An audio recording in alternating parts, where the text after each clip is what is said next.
O guardião que oscila. Nos corredores silenciosos da Suprema Corte, onde o destino de milhões é traçado, uma figura em particular tem se tornado um enigma. Um jurista brilhante, um autor de vasto conhecimento, um professor que sempre defendeu, com fervor, os direitos daqueles que mais precisam.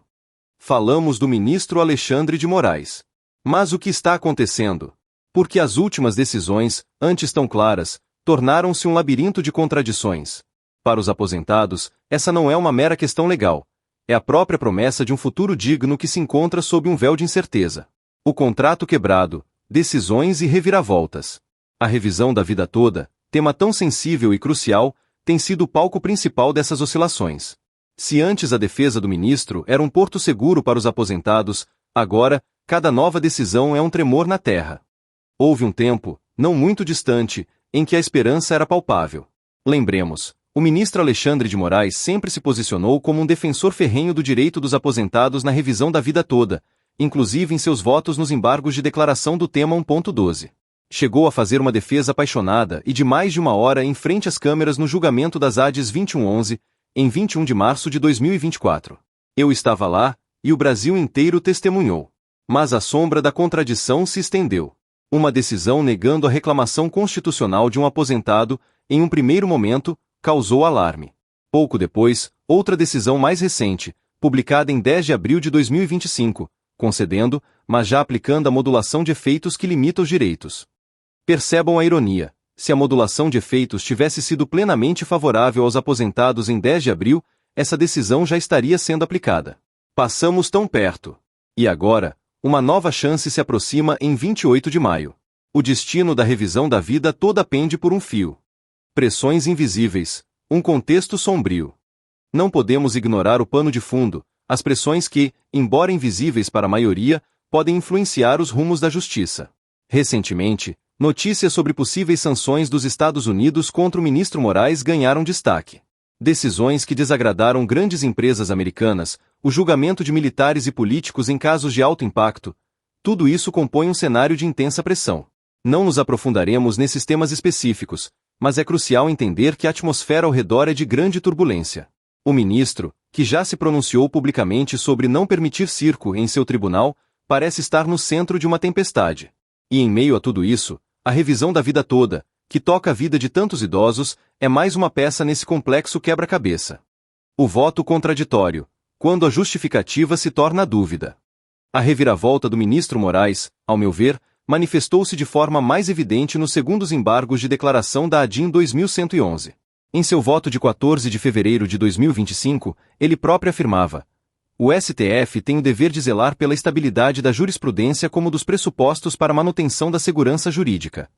Ele reconhecia que a Corte pode mudar de opinião, mas para isso, seriam necessárias modificações na realidade dos fatos ou alterações das concepções jurídicas.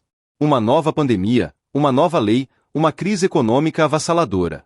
Mas o que aconteceu de dezembro de 2022, quando a revisão da vida toda foi aprovada, a março de 2024? Houve uma nova pandemia? Uma nova lei que justificasse tamanha reviravolta? Um cenário econômico completamente diferente? Não. O próprio ministro Alexandre de Moraes, em seu voto, apontou a verdade nua e crua.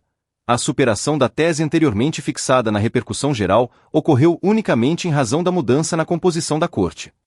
3 ministros favoráveis foram substituídos por 3 ministros contrários. É uma confissão dolorosa. O destino de milhares de idosos foi alterado por uma mudança de cadeiras. O cogente e a distorção da lei, uma análise crua. E o segundo motivo apontado por ele? Julgamentos de ADs genericamente propostas em relação a toda a legislação. Isso é grave. O próprio ministro está afirmando que as ADs, que nunca atacaram diretamente a revisão da vida toda, foram usadas como pretexto. As ADs nunca pediram para a regra pós-94 ser aplicada de forma cogente, ou seja, obrigatória, excluindo qualquer outra possibilidade. Ninguém pediu por isso, nem o INSS, nem partidos políticos, nem confederações. A palavra cogente, que trancou a porta da revisão da vida toda, foi introduzida por um voto isolado, sem que houvesse um pedido formal. Uma gangorra jurídica onde, para um lado subir, o outro é obrigado a descer. Mas a Constituição não é uma gangorra. Dizer que a regra pós-94 é constitucional, o que é verdade para muitos casos, não implica que a regra anterior a 1994 seja inconstitucional. As duas podem ser válidas. O STF, por 24 anos, de 1999 a 2024, manteve esse entendimento. O que mudou, então? O tempo suspenso e a quebra da segurança jurídica. O ministro Moraes, em fevereiro de 2025, criticou abertamente essa mudança. Ele afirmou que não houve sequer transcurso de tempo razoável que conduzisse a uma revisão da tese. Ou seja, o contexto social, econômico e jurídico eram os mesmos. Nada justificava a reviravolta. E mais, ele defendeu que o tema 1.12 analisou especificamente a regra de transição da revisão da vida toda. Enquanto as ADs, em seu propósito original, deveriam analisar apenas o fator previdenciário, salário maternidade e salário família.